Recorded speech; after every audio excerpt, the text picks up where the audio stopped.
Hi, I'm Shane. It's a 2015 Subaru WRX, and it's mine. Under the hood here we have a 2-liter 4-cylinder boxer engine with 268 horsepower and 255 foot-pounds of torque. As we move towards the driver's seat, we have a 6-speed manual transmission and a beautiful, in my opinion, Subaru steering wheel. As we move to the back, you can see one modification I've done is the nameless performance muffler delete exhaust.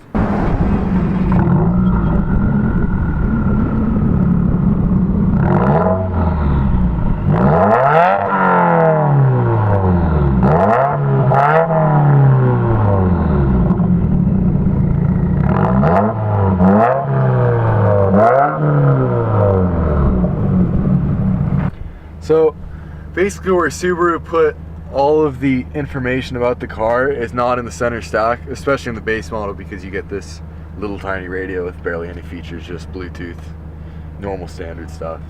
But you have a chart showing where your wheels are pointing, you have where the power is going to each wheel. Here you have a graph of your MPG. Here you have more information about your miles per gallon. This is where your radio information usually comes up. There's a clock. It's a boost gauge. That's basically all the infotainment system shows. Now, one thing I really like is the wheel in this car. It's got nice, easy to use buttons. Everything's very simple in front of you. The gauges are nice and easy to read, and they look pretty cool in my opinion. Hi, I'm Shane. And I'm Sam. Welcome back to a video with the 2015 Subaru WRX, the best car in the world, because it's mine. What do you think, Sammy? Do you agree? I think you're a little biased. Maybe a little. That's why you're here. But it is pretty fun. About how this car drives. This transmission, I think it's just bare. It's a cable linkage. It's not a direct linkage. So, I mean, it's not the best feeling transmission that I've ever driven, but it's solid. It's a decent transmission. It's a 6-speed, which I like. It's not a 5-speed anymore, so that's solid. Gets the job done. Gets the job done. To me personally, this car has a weird clutch, but I don't know. I think it's otherwise. totally. I think the clutch is totally normal. I don't know. Maybe it's just a personal thing. I think it's just what you've driven. It's just, yeah. It's not super heavy. It's just nice. The engagement point, you can really tell when it engages. We drove a Civic Si that you could not feel the engagement point. So you come out of the car and it smelled great. This you can tell. Me and Shane have basically driven every single car in the segment. Yeah, we've driven the GTI. I've driven the RS and the I've been in the ST. I haven't driven the ST, but I've driven the RS, driven an STI, and driven a GTI. Yes. And this is, I mean, besides the STI and the RS, which are like the tier above, this is my favorite. I think you get the best bang for your buck. The gas mileage isn't bad. It averages, if I babied this car, I could average 25, but I don't, so it doesn't. But it also has a great amount of space. It's got the most power in the segment. At least the most horsepower in the segment. So, and it's all-wheel drive, which is it is all-wheel drive, and huge bonus. It's the only car in the segment that is all-wheel drive, unless you step up to the RS and the Golf R. Yeah. Another thing about the GTI, I think has a nice interior overall, but when you get in the Focus ST, I think Ford overdid everything. It's all kind of too tall. It's too in your face. It's a little too much. This is a lot more minimalistic, kind of. It's kind of just everything straight. The only thing I ditch is this faux carbon fiber, which kind of bothers me. But, yeah. But the Focus is just a little over-designed. I think it's just, they could have just kept it simple. It's not a car you want to be crazy detailed. It's like, for me, I just want something kind of simple at this price. And because if you do a lot, it's not going to be that high quality. You just want it simple. GTI does have good interior, though. Yes, the GTI is good interior. One thing you're probably noticing is this car isn't very insulated. You can hear a lot outside, don't you think? Yeah. It's a little loud. You can tell it doesn't have, everything's thin. All the metal in this car is super thin. It dents really easily. That's one thing I've noticed. Another benefit to it being so exposed and so raw is it's not that heavy for a sedan with four-wheel drive. It's 3,200 pounds. I think the ST is about the same and it's front-wheel drive. Yeah, I think the GTI is lighter. Yeah, but still not that much. Not that much. They're all pretty comparable. Yeah. So I like that. It's the only car with four-wheel drive and it's not the heaviest. Or it's not the heaviest by much at least. Yeah.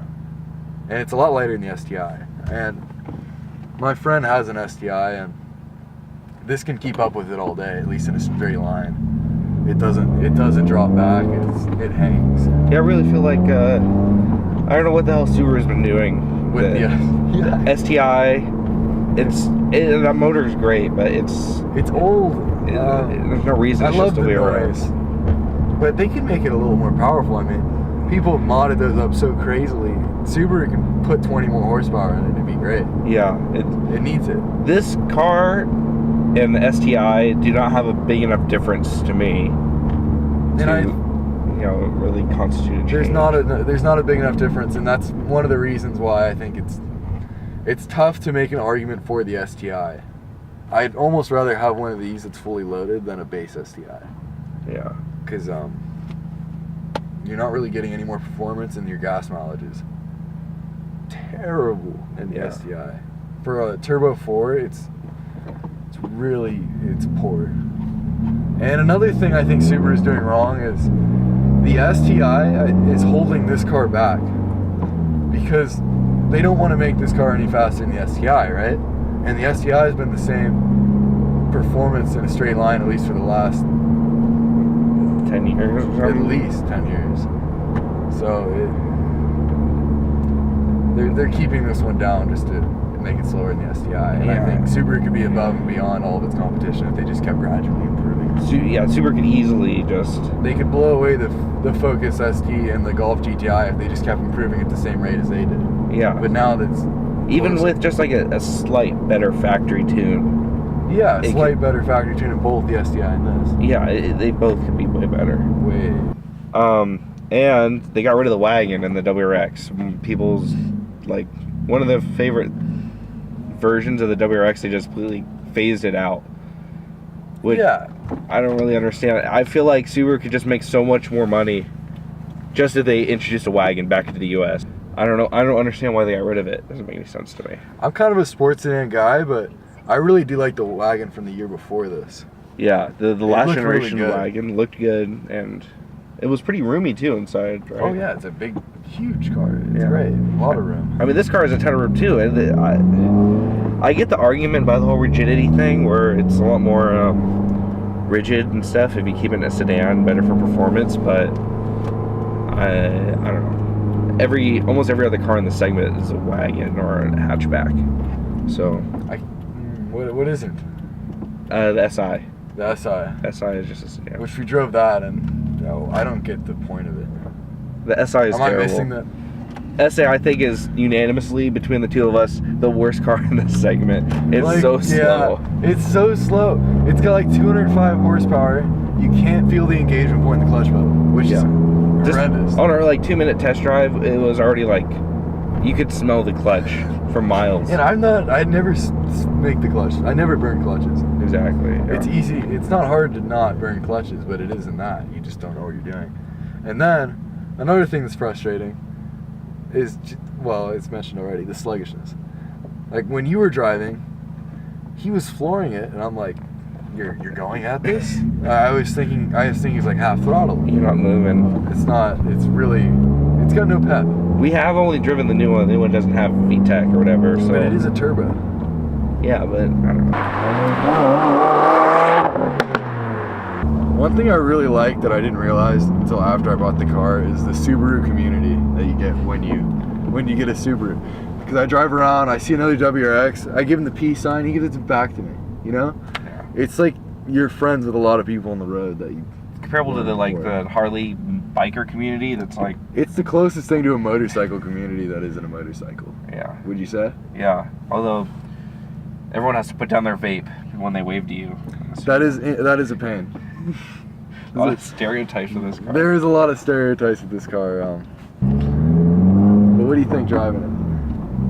I don't know. There's something weird about this clutch to me, but I don't know. I think it's fine. It feels like kind of mushy. You know, you can feel the grab point and stuff, and it's just nice.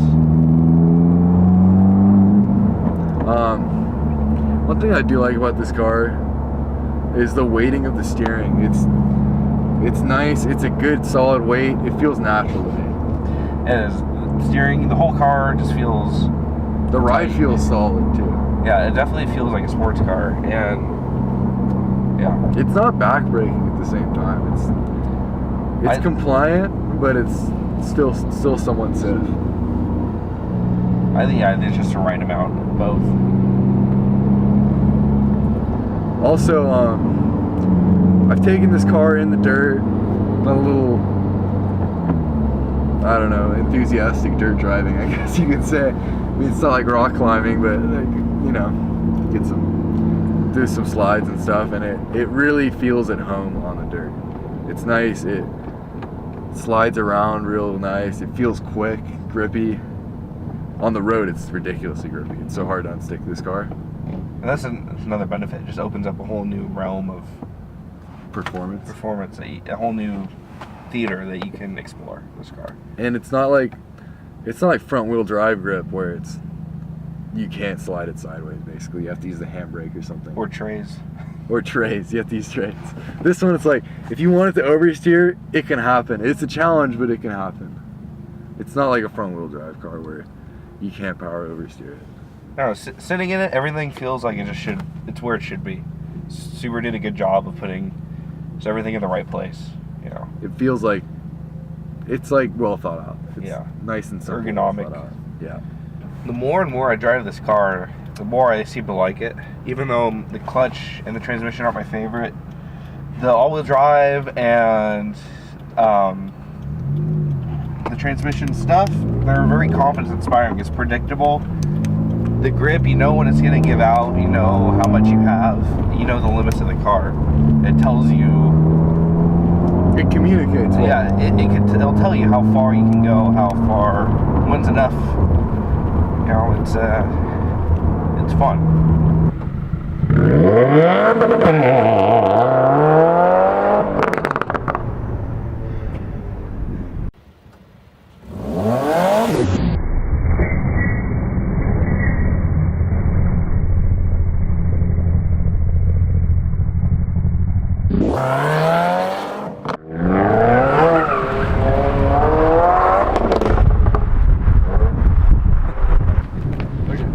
Thanks for watching our review of the 2015 WRX. Let me know if you guys want to see any mods in the future. I'll post them to the channel.